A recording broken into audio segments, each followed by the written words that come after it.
screw this up because hey everybody, it's Ronnie, and I have the pleasure right now to be speaking with two filmmakers about their new film called Cerebrum, which just premiered at World Fest and will be out tomorrow, actually, May 4th. And their names are Arvi Ragu and Siraj Narsi. And how are Thank you you. guys doing? Doing pretty well, Ronnie. Thanks for having us on.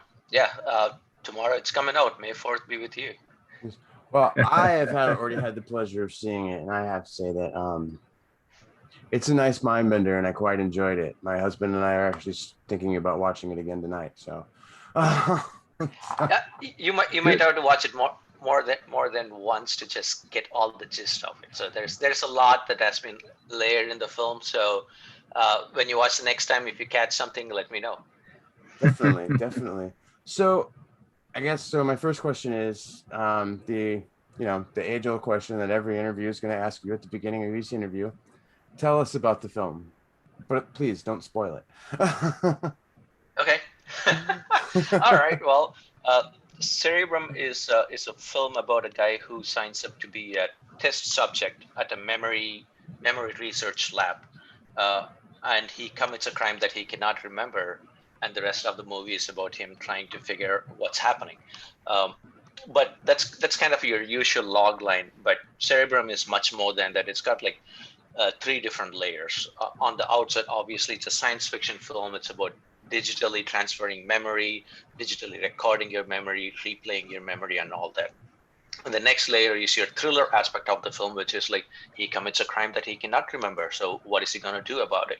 And the third layer to Cerebrum is the father and son relationship.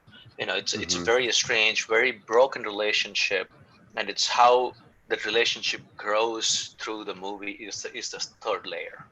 Nice. So I'm curious. You wrote this with Gary Hoke. How'd you come up with the concept for this? Okay. Yeah, so the concept was based on our daily behavior, right? So when I go into Amazon and start buying stuff, it always recommends you a bunch of other products that I might buy, right? It would say like, hey, here are the products you might like. And my thought process was like, what if I die today, but Amazon can send gifts on my behalf to my kids for the next 20 years because Amazon already knows what I would be buying. They can like project what I could be buying in 20 years from now based on my pattern. That was just a silly thought, right? It was like, oh, that's cool. And then I realized so many of our digital stuff is online, right? Like there is a digital footprint, your bank account, your photos, your likes, your dislikes, the music you like, the things you purchase, the people you don't like, the people you like, everything is there digitally. So if we can extract all the digital information, there is a possibility of creating a digital you that could live on forever. So that concept kind of like just moved on to the next level of being Cerebrum as like the story, the people. We just didn't want to just say like, oh, it's a cool science, here's like a science fiction here, bunch of science, let me talk about science. That's not the point of storytelling. The storytelling is, how does that science affect people? How does it affect this one person? What happens to this person affected by this technology is what we wanted to say. So it eventually evolved into it. I wrote the story. I wrote the first two drafts, but as you can tell, like English is not my first language. I'm from India, and so all my dialogues were not current. It's not what a native English speaker would say. So that's when I talked to Gary. He lives like a block from me. He's also a sitcom writer. So I spoke to him and I said like, you need to write my dialogues. Like I had the dialogues, I got the gist of it, but go ahead and like rewrite the dialogues for me. So he was an English teacher. He was a computer nerd. He's a writer. He's from Alabama. So and he lived in Seattle, by the way. So he's got like the experience, and he knows how people would talk from different parts of the states, and he was able to incorporate those into the script. Nice. How long did it take you to write it? About 8 months. Oh, okay. I'm always curious because some people, it's like I had this idea when I was 13, and Oh, I just want to make okay. sure. After the idea was formed, after I kind of plotted down what needs to happen in the movie, it took me 8 months. It took me 8 months because I'm not a writer, right? So, you know, I was giving myself any kind of excuse not to write the script, but eventually had to write the script. So it was a hard task of sitting there, staring at the blank page every day. I had the writer's block even before I started writing. So yeah, it was a tough that was the toughest journey, and then eventually we got it out in 8 months. I can understand all that. I can feel that. So, what brought you onto the film, Siraj? What made you want to get involved? Well, when I was about to get into my empty nest and I was trying to figure out what to do with the next phase of my life, I suddenly, out of nowhere, had an interest in filmmaking. It hasn't been on my horizon all my life, and then suddenly I thought, well, maybe I should make a movie.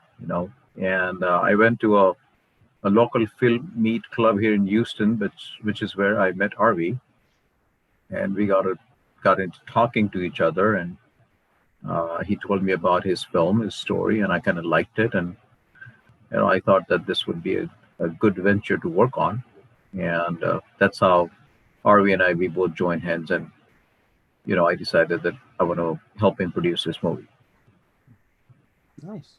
So, it's the first time this question's ever actually popped into my head. So I thought it was a good question I could ask you guys. When the film was done and you finally watched it, how did you feel? Like, I'm curious. Like, I'm curious how filmmakers like react at the end of their own film when they finally see it. It's done, before it gets sent off and all that. But like, how did you feel? You're like, oh my God, there it is. I'll let Siraj go first. I really liked it. I had seen the movie maybe twice on small screen during the post-production phase, so one doesn't really get a full throttle idea on that. But when we watched it in World Fest on big screen, that was the first time I really got the flavor of the film, and I try to watch it as a spectator, not as somebody who helped produce the movie. I always throughout the movie, I tried to maintain that distance from the movie so I could have an objective view. And I would say that, I found the movie entertaining, thrilling. I was stuck to my seat all to the end. Uh, I liked it. But even even if there's a margin that I, being a producer, could be biased about it, my wife had never seen the movie. She had joined us on the shoot maybe for a couple of days, but other than that, she wasn't involved in the movie, and she really liked it. And I think for me, her judgment that this is as good as any other movie, I think I would trust on that. Just on your wife to tell you the truth. Yes. Well, And yeah. and if she didn't like it, or if she didn't like my work in it, she would tell me that. Yes. It's pretty much the same story for me, right? The first cut was horrible. Any director has to be ready to throw up after watching the first cut. When I first saw the first cut, I was like, what on earth did they go and make all this time, right? But it was the rough cut, the first cut, and then after 200 more times of doing it with my editor, we kind of came to a place of liking it.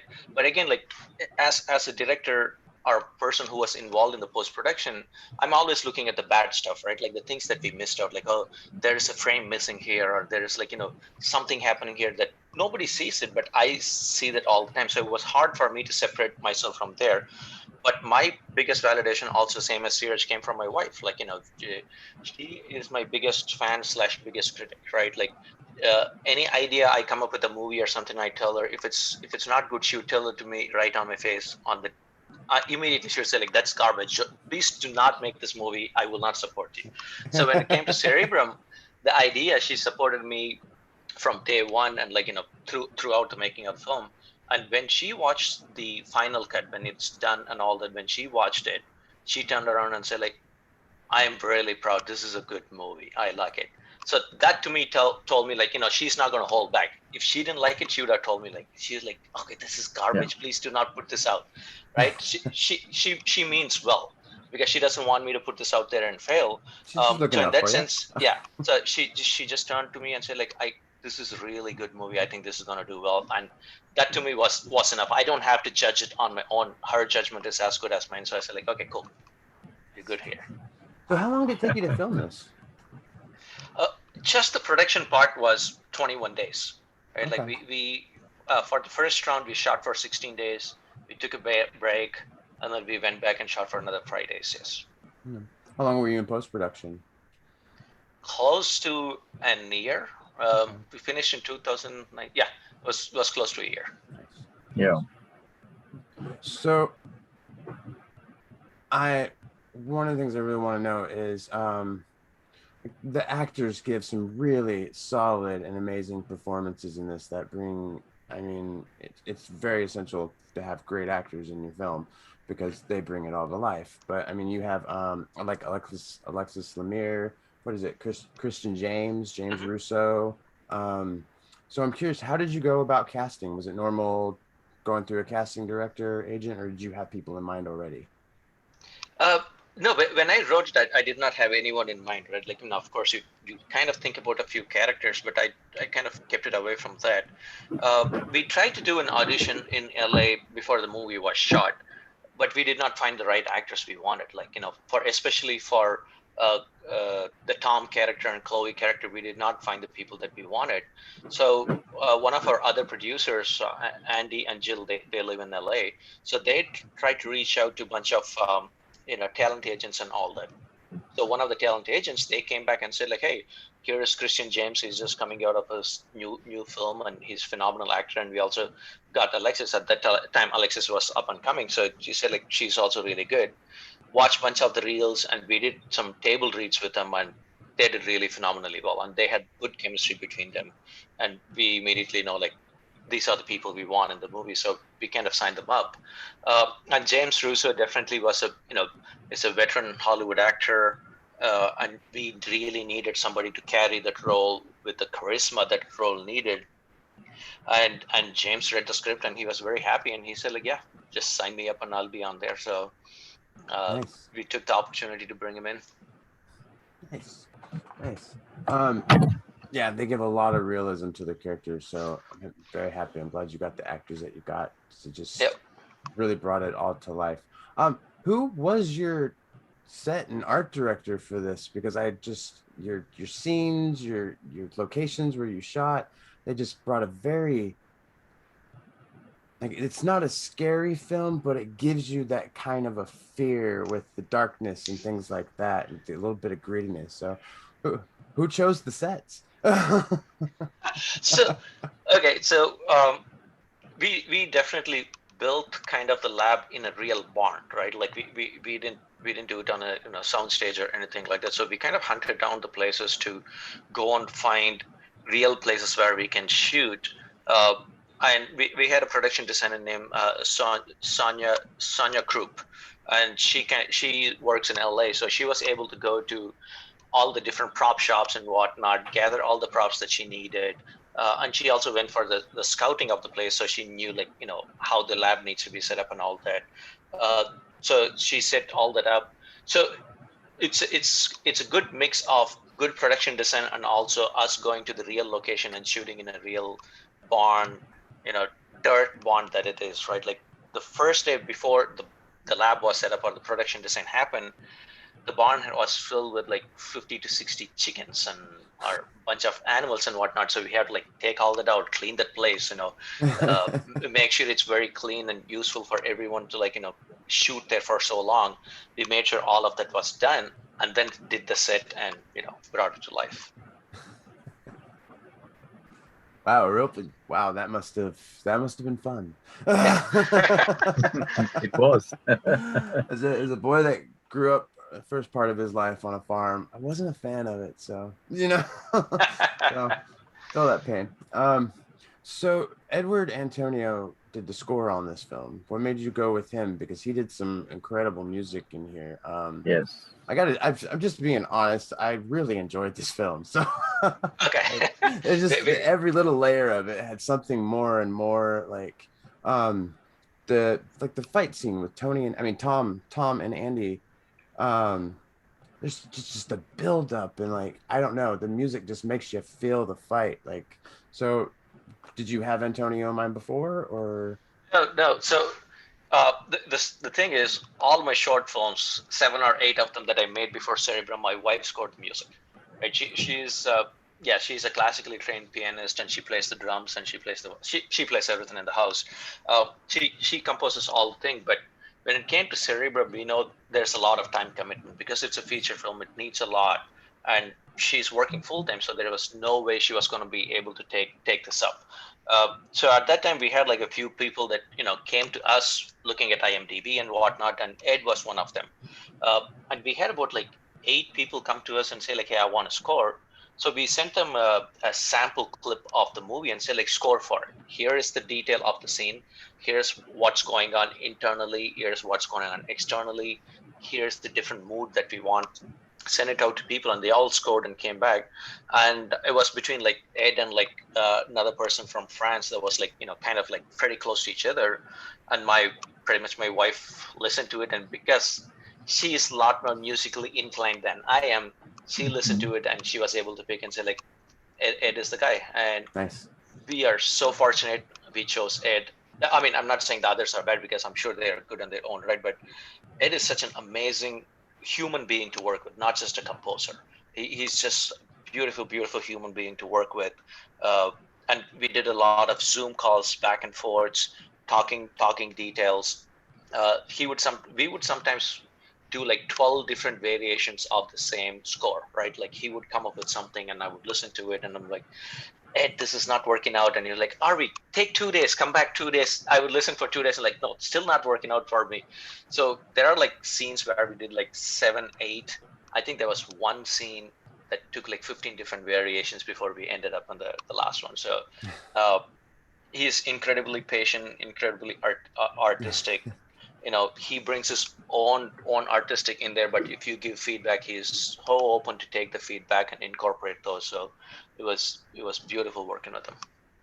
So are you hoping that this film, granted, it's going to be a success? I'm blessing that on it now because it should be. It's really good. Are you hoping to make a follow up to this if everything pans out? I'm curiously looking at Siraj and seeing what his facial expression says. uh, What do you so think? Should we do a sequel, Siraj?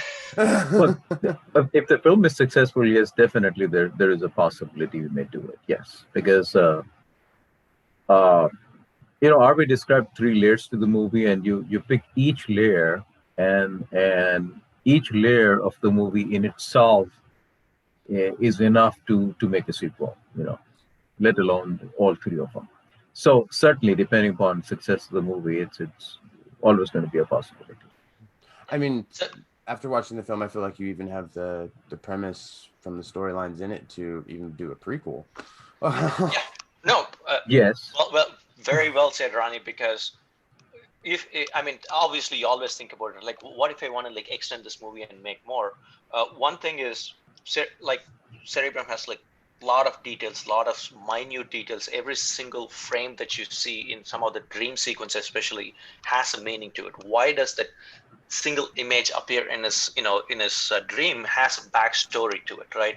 But we didn't have the time to tell all the backstory. Right. We didn't have the time as where did Bhuvnesh came from or Bruno came from. What is the relationship between Rocky and Kirk? uh, how was Kirk's relationship with Tom was affected? What was the relationship with Tom and Chloe, because they went on a date before the movie started? Mhm. Hmm. So there's so much more that we couldn't tell with just one film. uh, so the idea is there is a sequel prequel that can be made, because there are still characters that Mhm. are still left in the movie. There are still memories that are laying around somewhere that we haven't explored. So with the, I'm not giving too much away, so I'm just gonna just throw some like Yeah. these non-specific terms out there. So there's so much out there. There is so much prequel there. If it comes to it, we do want to make a movie that tells the story of what is happening afterwards, marry it with what happened before Cerebrum started. Yeah. And, Rocky comes out as a criminal, as a villain, but, it's a whole different character to it. And, the movie obviously doesn't talk about it, but that can just form a different tangent altogether, of a sequel. Siraj nailed it perfectly, because Rocky is not doing just for money, right? Rocky's motivation in this film is wanting to back up beautiful, like, minds like Einstein and Steve Jobs and Bill Gates and all that. That's his idea of using this memory. He wants to, like, record their memory, keep it for future generation, and when they pass, you can use the generation. I mean, imagine if we had 3 Einsteins walking around right now, because we have Einstein's memory backed up. And that is Rocky's motivation, and that was not, we weren't able to, convey that within Cerebrum because it's just 2 hours. But if we have a chance, we would like to explore that. Yes. Yeah. Interesting concept. Yeah, I can imagine just I don't know. Be a little crazy to be. I would separate them. I think 3 Einsteins together would be a little nuts. Start getting like the 3 Stooges or something. So that would become Bill's and that would become Bill and Ted's Excellent Adventure. So, are you guys working on anything else, or are you guys just focusing on the release of Cerebrum right now, or? Siraj has a big project coming up, or cooking up something. I don't know if he wants to share it, but I'm just going to throw him out there. I'm working on two different projects. One is here in the US. I'm in the process of writing that script myself. It's not going to be a feature-length movie, but it's not going to be a short movie as well. You're looking at probably an hour, maybe an hour, 10 minutes of family drama. The base is really immigrant family, because immigrants have Arvi and I, we both are immigrants here, and immigrants have a different perspective of life in US. So that's kind of theme of that story that I'm working on. In addition to that, I'm originally from Pakistan, and I'm also working on a feature-length commercial film that's going to be a mainstream Pakistani Urdu language film. And we've completed the screenplay, and hopefully when COVID allows us, we'll probably go into the shoot in the later part of the year, or maybe early next year. Nice. Well, good luck with that. Thank you. And I'm also working on an animated film story, which is going to be a Hollywood indie, but this is a recent thought, and I haven't even discussed with Arvi, but when I do, I'm sure he's going to be excited about that. He's got a new project for you, Arvi. Exclusive news right here. On my side, obviously, Cerebrum 2.0 is in my head, but I'm also writing a couple of other sci-fi scripts. One is time travel from a post-apocalyptic world. A guy time travels to the past to stop the apocalypse from happening, but there are some twists and turns to it. I don't want to reveal too much of that. So doing that, I'm also reading a bunch of other people's script, because I want to take a break from writing quickly and just make some other person's script. So if a script comes through to me, a good script, and I have the opportunity to make it, I'll probably take a break from writing and do another script, direct another movie, and then come back to this. Nice. Well, I wish you guys all the best of luck. I really did enjoy Cerebrum. It was just very well thought out, well done, makes you stick to your seat. I had to get up 3 or 4 times because of something else that happened or whatever. I think one time my cat puked, so I had to get up, and I let out the biggest grunt, I'm trying to do something. But yeah, it's a really good movie, and I'm really hoping you guys have some good success with it. And Thank you so much. I appreciate you guys talking with me. Thank you. Yeah, absolutely. And if you may just take 10 seconds to do a quick shout out. It's coming out tomorrow, May 4th. It's going to be on DirecTV, Dish Network, Vudu, Amazon, not Prime, Amazon Direct, and also going to be available on DVDs, Walmart DVDs. And then I was told by my distributors it might also come out on cable TV. So once I get that, I will put it out there.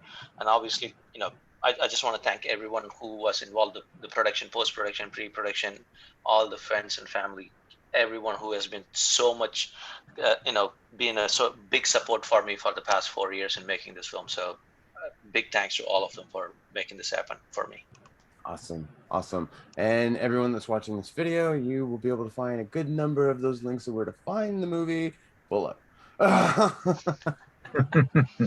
So again, thank you guys. Really appreciate it. Yeah, you guys have a good one.